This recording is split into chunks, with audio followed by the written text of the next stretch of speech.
జగన్మోహన్ రెడ్డి ఒక సైగ చేస్తేనే తెలుగుదేశం పార్టీని నామరూపాలు లేకుండా చేస్తాను ఆనాడు ప్రగల్భాలు పలికినటువంటి కొడాలని గతంలో గుడివాడలో క్యాసినో పెడితే తెలుగుదేశం పార్టీ నాయకులు నిజ నిర్ధారణకు వస్తే మీరు నా బొచ్చు కూడా ఇంటికి ఇమ్మొక్క కూడా పీకలేరు అని చిటికినాలు చూపించి మరి మాట్లాడినటువంటి కొడాలని ఈరోజు ఏ దద్దమ్మల లోకల్ లాక్కున్నావంటాయా సిగ్గుండాలని బతుకి ఇప్పటికైనా అర్థం చేసుకో. అధికారం లేకపోతే పోలీసులు లేకపోతే నీ కుక్క బతుకు. ప్రతిపక్షంలో ఉన్నప్పుడు కొడాలని ఎప్పుడు ఏం మాట్లాడలా, అధికారంలోకి వచ్చాక అధికారం బలుపుతో అధికారం మదంతో మాట్లాడి ఇవన్నీ కూడా అడుగుతా ఉన్నాం. 2021లో కొడాలని సవాల్ ఇసిరాడు. తెలుగుదేశం పార్టీ అధికారంలోకి వచ్చి చంద్రబాబు గారు ముఖ్యమంత్రి అయితే రాజకీయ సన్యాసం తీసుకుంటా అన్నాడు.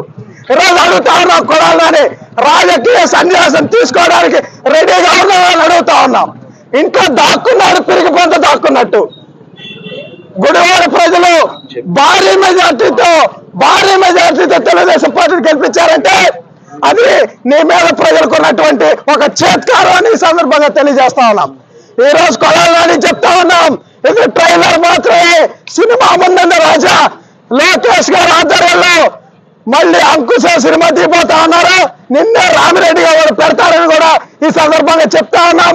కొడాలని జనాల్లో కనిపిస్తే ఇక అదే ఆఖరి రోజు కూడా అవుతుందని ప్రజలు భావిస్తా ఉన్నారని కూడా ఈ సందర్భంగా తెలియజేస్తా ఉన్నా. పీకుతా బొచ్చు పీకు రమ్మంటావు కదా, రాబోయేరా బొచ్చు పీకుతారా రండి అన్నావుగా. చంద్రబాబు స్థాయి కాదు ఇది, మా స్థాయి సరిపోతుంది. రాబోయేరా కొడాలని.